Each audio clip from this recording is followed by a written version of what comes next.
She stood in front of my cabin with a bulldozer crew, yelling loud enough for the whole lake to hear. "This property is under HOA control. You didn't pay the fees, so we're tearing it down." My wife froze, clutching our daughter's hand, while I stepped onto the porch. I could feel the ground shake as the engine roared, the driver waiting for her signal. I said calmly, "This land is mine. You don't own a single inch of it." But Karen, with her fake papers in hand, smirked like she had already won.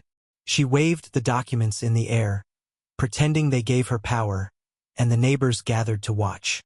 Everyone believed her because she looked so sure of herself. Then came the first crack. My mailbox smashed into pieces by the bulldozer's blade. My daughter screamed. I felt my chest tighten, not out of fear but anger. She thought she was breaking me, but what she didn't know, my entire family works for the Department of Justice. And this little stunt, it was about to blow up in her face. Karen shouted, "Keep going! Tear the whole thing down!" The bulldozer lurched forward, scraping the fence as wood splintered across the yard. Neighbors whispered, some even pulling out their phones, while my wife begged, "You can't do this, we have a child inside." Karen just smirked and snapped back, "Then maybe you should have paid your fees." Her voice dripped with fake authority, like she was the law itself. I stepped closer, blocking the machine with my hand raised. The driver hesitated, his face pale, but Karen barked, "Don't stop. I'll handle him." She shoved a paper in my chest, some ridiculous eviction notice, with her signature scrawled on the bottom. I glanced at it once and laughed under my breath. She had no clue who she was dealing with. Behind me, my brother walked out, his badge glinting under the sun. He didn't say a word, he didn't have to. Karen's eyes flickered, just for a second, but she doubled down, screaming louder to hide her nerves. "Arrest this man. He's trespassing on HOA land." I leaned in close enough for her to hear my words, calm and sharp. "You just ordered the demolition of federal property." Her smirk faded. She finally blinked, realizing something was very, very wrong. Karen's mouth opened, but no words came out. She looked from me to my brother's badge, then back at the bulldozer that was now idling, waiting for her command. The neighbors were recording everything, whispering, "Did he just say federal property?" The tension grew heavy, like the air itself was holding its breath. Still, Karen wasn't the type to back down. She threw her chin up and barked, "You think a little badge scares me? This land belongs to the HOA, and I'll prove it." She yanked out her phone, pretending to call the police.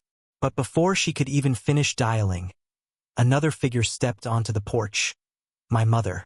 Her calm voice cut through the chaos. "Ma'am, I work directly with the Department of Justice, and you just committed a federal offense in front of 30 witnesses." The crowd gasped. Karen froze, gripping her phone tighter, her fake confidence cracking. My mother held up a folder, thick with documents. "This property isn't under your HOA. In fact, it never was. Every single deed, every permit, every tax record, it all belongs to us." Karen's smirk disappeared, but instead of stopping, she tried twisting the story. "They forged those papers. They're lying. I'm the president here, and I say what happens." That's when my father's voice rumbled from behind the cabin. "Lady, I prosecute people like you for breakfast."